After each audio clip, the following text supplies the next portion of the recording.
Think you know Theodore Roosevelt? The guy on Mount Rushmore, the Rough Rider, the man who told us to speak softly and carry a big stick? Well, get ready, because the TR you learned about in history class is only half the story.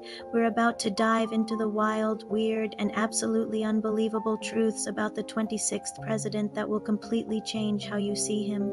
Let's start at the beginning, which is probably not what you'd expect. The robust, larger-than-life figure we all picture was once a frail, sickly little boy. Young Theodore was plagued by severe asthma, so much so that he often struggled just to breathe. His father, in a moment that would define his son's life, told him, "You have the mind, but you have not the body. You must make your body," and did he ever? This wasn't just about getting a little exercise. It was the birth of his lifelong philosophy of living the strenuous life. He willed himself into becoming a physical powerhouse. How much of a powerhouse? So much so that he actually installed a boxing ring in the White House. He wasn't just hitting a heavy bag. He was regularly sparring with professional boxers and military aides. He loved it, but this strenuous life had its costs. During one of these presidential sparring sessions, a hard punch detached the retina in his left eye, leaving him permanently blind in that eye. Did he complain? Did he stop? Nope, he quietly gave up boxing and switched to jiu-jitsu instead. He kept the injury a secret from the American public for the rest of his presidency, but even that pales in comparison to what he did after he was president. Looking for a new adventure, Roosevelt embarked on an expedition to map an uncharted river in the Amazon rainforest, a river so dangerous. It was called the River of Doubt. This was no guided tour. The journey turned into a brutal fight for survival. He sustained a deep gash in his leg that became severely infected, leading to a raging fever. Delirious and believing he was a burden to the team, he begged them to leave him behind to die. He lost over 50 pounds on that trip, and his health was permanently damaged. He survived, but the Amazon almost claimed him. Now let's move from the jungle to the White House, which under Roosevelt was less of a presidential residence and more of a zoo. Seriously, the Roosevelt family had an unbelievable collection of pets. We're talking a small bear named Jonathan Edwards, a lizard, a pig named Maud, guinea pigs named Admiral Dewey and Dr. Johnson, a one-legged rooster, a badger named Josiah, and even a hyena that was a gift from the Emperor of Ethiopia. His son, Quentin, once smuggled his pony, Algonquin, into the White House and up the elevator to visit his brother who was sick in bed. Can you imagine the chaos? And while all this was going on, Roosevelt was probably reading a book or two. The man was a ridiculously voracious reader. It said he read at least one book a day, every single day, and had a photographic memory.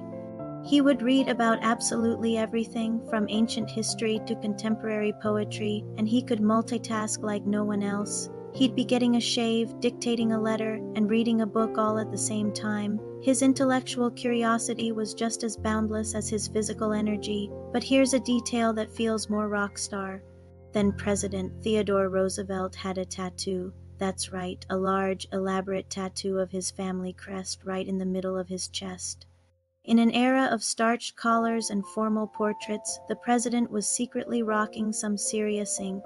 It's a small detail, but it just adds another layer to this surprisingly modern man.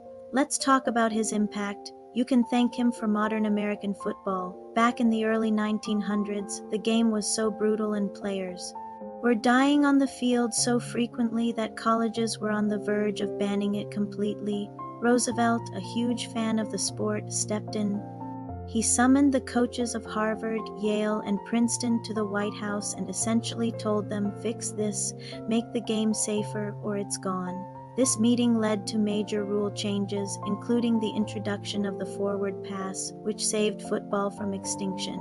And while he's known for his big stick diplomacy and military bravado, did you know he won the Nobel Peace Prize? It sounds counterintuitive, but in 1906, he was awarded the prize for his skillful mediation that brought an end to the Russo-Japanese War. He was a complex man who understood that true strength sometimes meant being the peacemaker, not just the warrior. But speaking of his tough guy image, there's a story that cements his legend. In 1912, while running for a third term as president, he was on his way to give a speech in Milwaukee when an assassin shot him in the chest at point-blank range.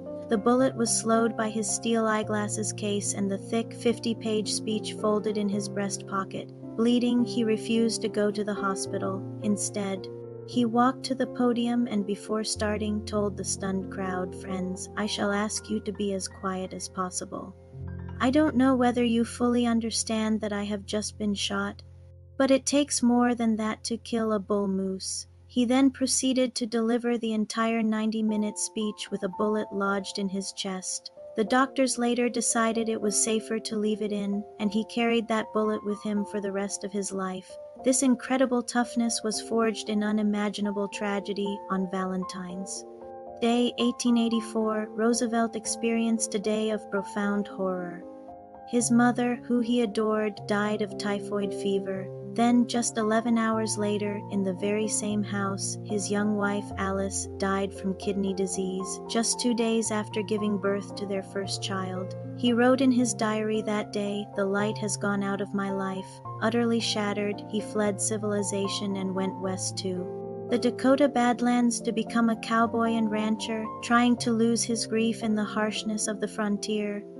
Finally, let's talk about the teddy bear. The story is true. On a hunting trip, his guides tied a bear cub to a tree for him to shoot. Roosevelt refused, saying it was unsportsmanlike. A political cartoon about the incident inspired a toy maker to create a stuffed bear, and he asked the president for permission to call it a teddy bear. Roosevelt agreed, but personally, he hated the nickname Teddy.